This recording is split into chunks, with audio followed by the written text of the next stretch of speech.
Liara avait rejoint notre groupe, et maintenant, il nous restait les systèmes de Féroce et de Noveria à inspecter. Mais la perte de contact avec la colonie sans Féroce était devenue la nouvelle priorité. Si les Geth y étaient, ce n'était sûrement pas pour rien.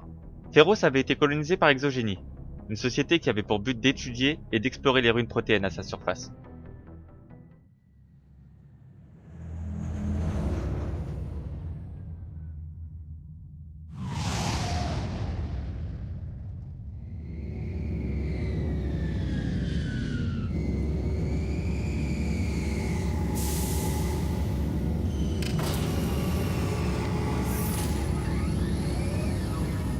Je pris Liara et Vrex avec moi, et nous ne tardâmes pas à rencontrer quelqu'un, qu'un certain Faidan avait envoyé à notre rencontre. Ils avaient besoin d'aide pour se défendre, quand soudain... Attention!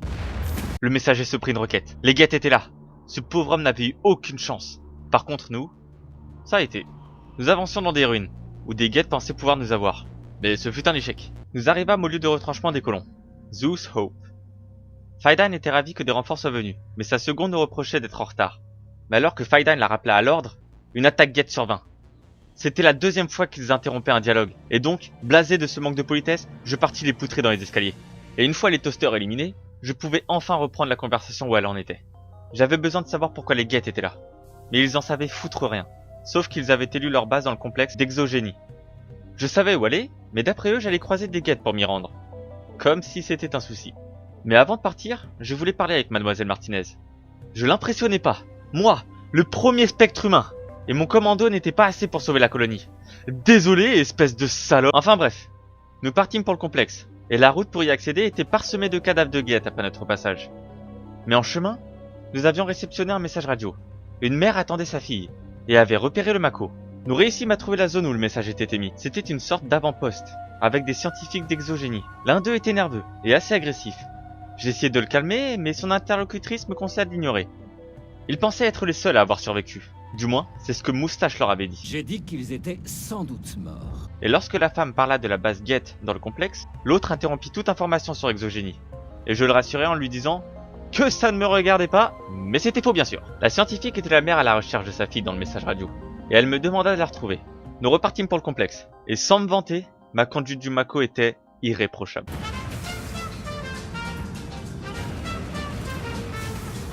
L'entrée du complexe était remplie de Geth, qui ont, pour la plupart, fini en de fines particules grâce à la puissance du canon. Mais pour rentrer dans le bâtiment, il fallait passer par une sorte d'égout. Des varens morts jonchaient le sol, et c'est là que Lisbeth apparut. Bon sang! Nous venions de retrouver la fille de la scientifique, et elle avait des informations plutôt intéressantes. Les Geth avaient mis en place un champ d'énergie qui interdisait toute communication au complexe, et empêchait tout accès au site. Mais elle me cachait un truc, et donc, je la poussais un peu. Les Geth en auraient après un taurien, une forme de vie végétale originaire de cette planète, qu'Exogénie étudiait. Voilà notre objectif, mais les Geth nous bloquaient avec le champ de force. Ils avaient arrimé un de leurs vaisseaux à la structure, et c'était lui qui le produisait. Il fallait le décrocher. Lisbeth nous passa son badge, qui allait nous permettre d'ouvrir toutes les portes. En pénétrant dans le bâtiment, on pouvait entendre un Krogan, sûrement venu avec les Geth. Il semblait avoir quelques problèmes avec une IV, qui refusait de lui divulguer des informations. Mais nous, on avait une réponse toute prête pour lui.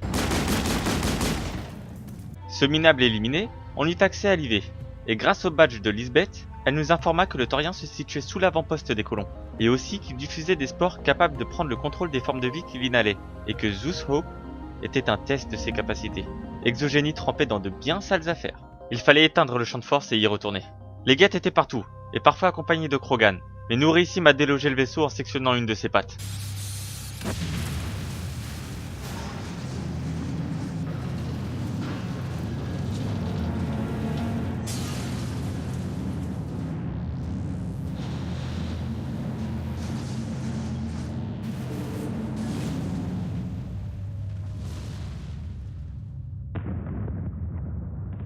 Le champ de force maintenant inactif, nous pouvions retourner vers les colons.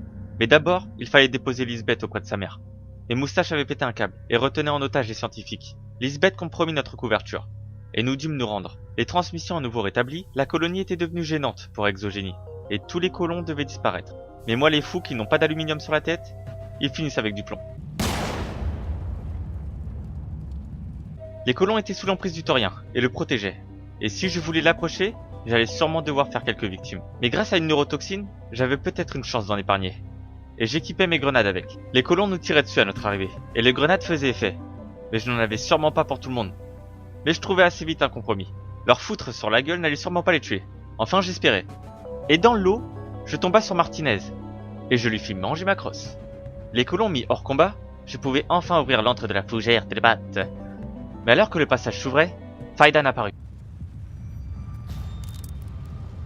J'ai essayé de résister, mais il était dans ma tête. Vous ne pouvez pas imaginer une telle douleur. Ces gens me considéraient comme leur chef. Ils me faisaient confiance. Il veut que je vous arrête, mais je refuse. Oh non! Et maintenant que Faidan avait fini de faire l'intéressant et perdre mon temps, je dévalai les escaliers pour rencontrer le Taurien. Le Taurien s'avérait être une énorme tumeur baveuse avec des tentacules.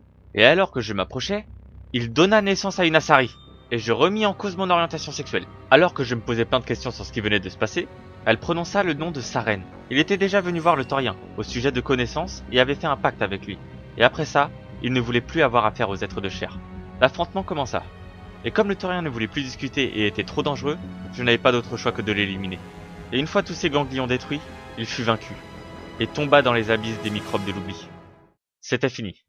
Mais dans un furoncle accroché au mur, il y avait l'Asari qui avait servi de base au clone que nous balançait le Taurien. Donc, ça voulait dire que je n'avais plus aucun problème de libido.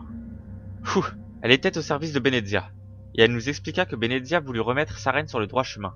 Mais Sovereign, son vaisseau, avait le pouvoir de dominer mentalement ses serviteurs, et qu'elle s'était fait avoir ainsi. L'Asari était venue ici avec Saren, et après avoir été échangé auprès du Taurien contre des informations qu'il détenait sur les Protéens, Saren le trahit, en ordonnant à ses guettes de le tuer, et ainsi effacer toutes nos chances de contrecarrer ses plans grâce à l'énigma. L'énigma. C'était ce qui permettait de déchiffrer la vision de la balise. Mais maintenant que j'avais fait le boulot des guettes moi-même, je n'avais plus aucune chance de le retrouver. À moins que l'Asari me le transmette. Détendez-vous, commandant. Inspirez lentement, profondément. Laissez votre esprit quitter votre corps. Saisissez les liens qui nous unissent. Toute action entraîne une réaction à travers la galaxie. Chaque idée doit pénétrer un autre esprit pour survivre. Chaque émotion imprégner une autre âme. Nous sommes tous connectés les uns aux autres. Chaque être vivant est uni au sein d'un grand tout. Ouvrez-vous à l'univers, commandant. Acceptez l'éternité!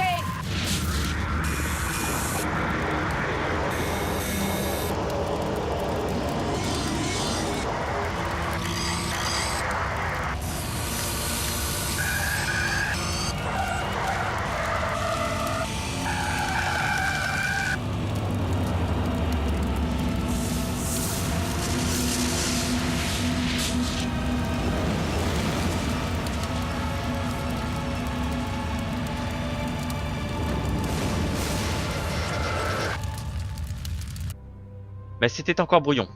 Il allait me falloir du temps pour tout assimiler. La mission était un succès, et nous retournâmes sur le Normandie pour le briefing.